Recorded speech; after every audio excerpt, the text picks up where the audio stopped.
ये चैनल केवल मनोरंजन के लिए है। हम किसी भी तरह की अंधश्रद्धा को बढ़ावा नहीं देते। शेषाचलम का जंगल लाल चंदन की लकड़ी के लिए मशहूर अब केवल अपनी खूबसूरती के लिए नहीं जाना जाता था। इस जंगल की घनी हरियाली के पीछे खून और साजिश की एक भयावह कहानी छुपी थी। 2015 में इसी जंगल में 20 लोगों को पुलिस ने मौत के घाट उतार दिया था।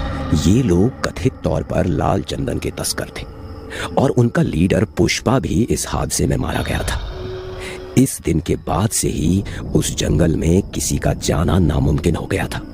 जो भी लोग, चाहे टूरिस्ट हों, गांव वाले हों या फॉरेस्ट ऑफिसर्स, वहां जाते थे वे कभी वापस नहीं आ पाते थे। स्थानीय लोगों का कहना है कि ये उन्हीं पुष्पा नाम के आदमी और उसके साथियों की आत्माओं का काम था। उनकी आत्माएं अब भी जंगल में भटक रही हैं और जो भी उनकी शांति भंग करता है वो कभी वापस नहीं लौटता।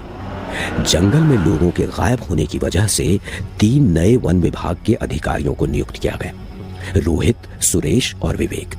उन्हें जंगल के गहरे हिस्से का निरीक्षण करने का काम सौंपा गया था, जहां से सबसे ज्यादा लोगों के गायब होने की खबरें आती थी। उनकी जिम्मेदारी थी कि वे वहां हो रही घटनाओं की सच्चाई पता करें और जंगल की सुरक्षा सुनिश्चित करें। रोहित, टीम का लीडर, उत्साह से बोला, ये बस एक रूटीन चेकअप है। यहाँ से लोग कैसे गायब हो रहे हैं या फिर ये सिर्फ कोई तस्करों की साजिश है, ये पता करना अपना काम है। सुरेश और विवेक ने सहमति में सिर हिलाया, लेकिन जब वे स्थानीय गांव पहुंचे तो ग्रामीणों ने उन्हें रोकने की कोशिश की। एक बूढ़े व्यक्ति ने कहा, मत जाओ, वहाँ सिर्फ तस्कर ही नहीं है, वहाँ लाल साए हैं। वहाँ पे वो है जिसको तुम पुलिस वालों ने मारा था। जो भी अंदर गया वापस नहीं लौटा। विवेक ने बूढ़े व्यक्ति की बात को थोड़ी गंभीरता से लिया। उसने कदम आगे बढ़ाते हुए पूछा, बाबा, ये लाल साए क्या है और किसकी बात कर रहे हो जिसे पुलिस ने मारा था? बूढ़े ने कांपती आवाज में जवाब दिया, तुम्हें लगता है कि ये बस कहानियां हैं, लेकिन जिसने भी उसे देखा वो लौटा नहीं। वो और उसके लाल साए हमारी जिंदगी को नरक नरक बना रहे हैं। सुरेश ने, जो अब तक शांत खड़ा था, आगे बढ़कर कहा, बाबा, हम पुलिस हैं, हमारा काम है सच का पता लगाना। आप ये बताइए कि आखिर वो कौन था और ये लाल साए कैसे दिखते हैं? बूढ़ा उनकी बातों से असहज दिख रहा था। पास खड़े एक आदमी ने बीच में कहा, पिछले महीने 2 लड़के गए थे जंगल में कुछ सामान चुराने की नीयत से। किसी ने उन्हें दोबारा नहीं देखा। रोहित ने थोड़ा चिढ़कर कहा, ये सब अंधविश्वास है। जंगल में तस्कर होंगे या कोई और गिरोह, हम लोग ऐसे डरने वाले नहीं हैं। आदमी ने तीखे स्वर में जवाब दिया, तो जाओ, लेकिन जब लौट कर नहीं आओगे तब हमारी चेतावनी याद रखना। रोहित ने हाथ उठाकर विवेक को शांत किया और ग्रामीणों की तरफ मुड़ते हुए कहा, हम आपकी भावनाओं की इज्जत करते हैं, लेकिन सच का पता लगाना हमारी ड्यूटी है। वो कौन? उसका नाम बताया नहीं आपने? पुष्पा, उसकी आत्मा है वहाँ। वो किसी को वहां से वापस आने नहीं देगा। तुम लोग मेरी बात। रोहित ने उस बूढ़े की बात काटते हुए जवाब दिया, अब बस हो गया, हमें अपने काम पर ध्यान देना चाहिए। तुम दोनों चलो मेरे साथ। बूढ़े ने गहरी सांस ली और कहा, जाओ, लेकिन सूरज ढलने से पहले लौट आना। और याद रखना, अगर कुछ असामान्य दिखे तो वहां रुकने की कोशिश मत करना। टीम के सदस्य एक दूसरे की तरफ देखते हुए सहमति में सिर हिलाने लगे। रोहित ने धन्यवाद कहकर गांव वालों को भरोसा दिलाया कि वो सतर्क रहेंगे, लेकिन उनके मन में अब एक अजीब सी बेचैनी थी।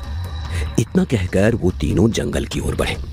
जैसे ही टीम जंगल के अंदर गई, पेड़ों के बीच सन्नाटा छा गया। पक्षियों की चहचहाहट और जानवरों की आवाजें सब गायब हो गईं। ये जगह अजीब है। तुम बस ज्यादा सोच रहे हो यार। वो जंगल में आगे बढ़ रहे थे। तभी विवेक ने बेचैन होकर पूछा, वो बूढ़ा किसके बारे में बोल रहा था? ये पुष्पा कौन है?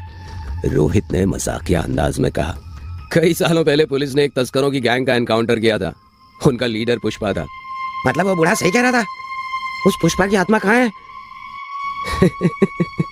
कम ऑन सुरेश, तुम सच में उस बूढ़े की बात में आ गए। और पुष्पा नाम का भूत तुम्हें क्या ही कर लेगा? हाँ? वो धीरे धीरे जंगल के गहरे हिस्से में पहुंचे। वहां एक विशाल पीपल का पेड़ खड़ा था, जिसके नीचे एक जंग लगा कुल्हाड़ा पड़ा था। विवेक ने उसे उठाने की कोशिश की, लेकिन तभी हवा में एक ठंडक महसूस हुई और एक अजीब सी आवाज गूंजी। यहाँ से चले जाओ। यहाँ कुछ सही नहीं है। ये कैसी आवाजें हैं? हमें यहाँ से वापस जाना चाहिए। मुझे भी ऐसा लग रहा है। रोहित, चलो यहाँ से चलते हैं। भाई रुको, पागल मत बनो। अभी तक हमारा काम पूरा नहीं हुआ है। जब तक ये पूरा नहीं होता हम यहाँ से कहीं नहीं जाएंगे। यहाँ से चले जाओ। कौन हो तुम? यहाँ जो कोई भी है सामने आओ। मैं पुष्पा हूँ, इस जंगल का रक्षक और उन 20 आत्माओं का नेता जिनकी हत्या यहाँ हुई थी।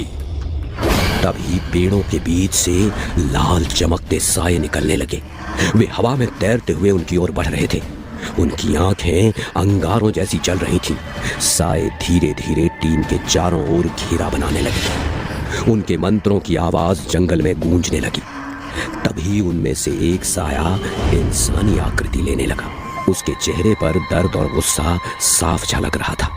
वो धीरे धीरे पीपल के पेड़ के नीचे आकर खड़ा हुआ। उसकी आंखें सीधे रोहित पर टिकी थीं।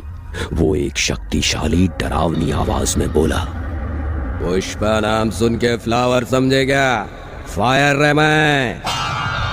यहाँ सिर्फ मेरा हुक्म चलता है। तुम्हारी इतनी हिम्मत कि तुमने यहाँ आने की जुर्रत की? रोहित, जो अब तक आत्मविश्वास से भरा हुआ था, उसकी बंदूक ताने हुए हाथ डर से कांपने लगे। हम यहाँ तस्करी रोकने आए हैं। तस्करों का अंत करना तुम्हारा काम है, लेकिन इस जंगल की रक्षा और इस पर हक सिर्फ मेरा है। इस जंगल ने खून पिया है। इन पेड़ों ने वो चीखें सुनी हैं जो तुम इंसान भूल गए। ये जंगल अब भी न्याय मांगता है। जो भी इसे भंग करता है वो इसकी सजा भुगतता है। तभी चारों ओर का वातावरण बदलने लगा। टीम ने खुद को एक पुराने दृश्य में पाया। 20 लोग लाल चंदन के तस्कर जंगल में भागते हुए दिख रहे थे। उनके हाथों में कुल्हाड़ियां और हंसिये थे। पुलिस की गोलियों की आवाज गूंजी। वे एक एक करके गिरने लगे। कुछ ने दया की भीख मांगी, लेकिन उन्हें भी गोली मार दी गई। ये तो नरसंहार था। दृश्य गायब होते ही पुष्पा की आवाज फिर गूंजी। उनकी आत्माएं अभी भी इस जंगल में भटक रही हैं और तुमने उन्हें जगा दिया है। अब तुम्हें सजा मिलेगी। रोहित ने अपनी बंदूक नीचे कर दी, लेकिन उसकी आंखें अब भी चारों ओर घूम रही थी। वातावरण इतना भारी हो गया था कि सांस लेना मुश्किल लग रहा था। उसने कांपते हुए कहा, पुष्पा, ये तुम्हारा जंगल है, तुम्हारी आत्माएं हैं, लेकिन हमने कुछ गलत नहीं किया। हम बस अपनी ड्यूटी कर रहे थे। ड्यूटी? इंसान अपनी हर हिंसा को ड्यूटी का नाम देता है, लेकिन क्या तुमने कभी सोचा कि उन तस्करों में भी किसी के पिता, किसी के भाई, किसी के बेटे थे?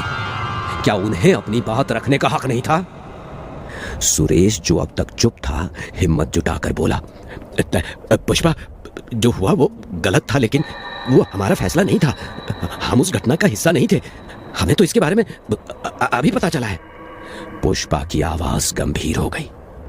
हो सकता है तुम उस नरसंहार का हिस्सा ना रहे हो, लेकिन ये जंगल खून का कर्ज भूलता नहीं है। जो इसके नियम तोड़ता है, वो चाहे तस्कर हो या कानून के रक्षक, उसे इसकी सजा भुगतनी होगी। तभी हवा में कुछ फुसफुसाहट सुनाई दी। चारों तरफ लाल साए घूमने लगे। विवेक ने घबराकर रोहित का हाथ पकड़ लिया। रोहित, हमें यहाँ से भागना चाहिए। ये जगह हमें जिंदा नहीं छोड़ेगी। इतना कहते ही लाल साए रोहित, सुरेश और विवेक की ओर बढ़ने लगे। रोहित ने घबराकर अपनी बंदूक उठाई और पुष्पा पर गोली चलाना चाहा, लेकिन तभी विवेक ने उसका हाथ रोक दिया। नहीं रोहित, गोली से ये साए नहीं रुकने वाले। इस दुनिया ने तेरे हाथ में पिस्तौल दिया और मेरे हाथ में कुल्हाड़ी। लाल साए अचानक और करीब आने लगे। उनके मंत्र और तेज हो गए। भागो! सुरेश चिल्लाया, लेकिन जड़ें जमीन से निकलकर उनका रास्ता रोकने लगी। टीम ने बिना समय गंवाए जंगल से भागने की कोशिश की, लेकिन पीछे से पुष्पा की आवाज गूंजी। यहां से जाने की कोशिश कर रहे हो? भागो और तेज भागो। अगली बार यहां कदम रखने की गलती कभी नहीं करोगे। ये जंगल तुम्हें नहीं भूलेगा। अगले दिन उस जंगल के बाहर उन तीनों अधिकारियों की लाशें बरामद हुई। ऐसा कहा जाता है कि आज भी उस जंगल की रक्षा पुष्पा कर रहा है। मैं झुकेगा नहीं साला।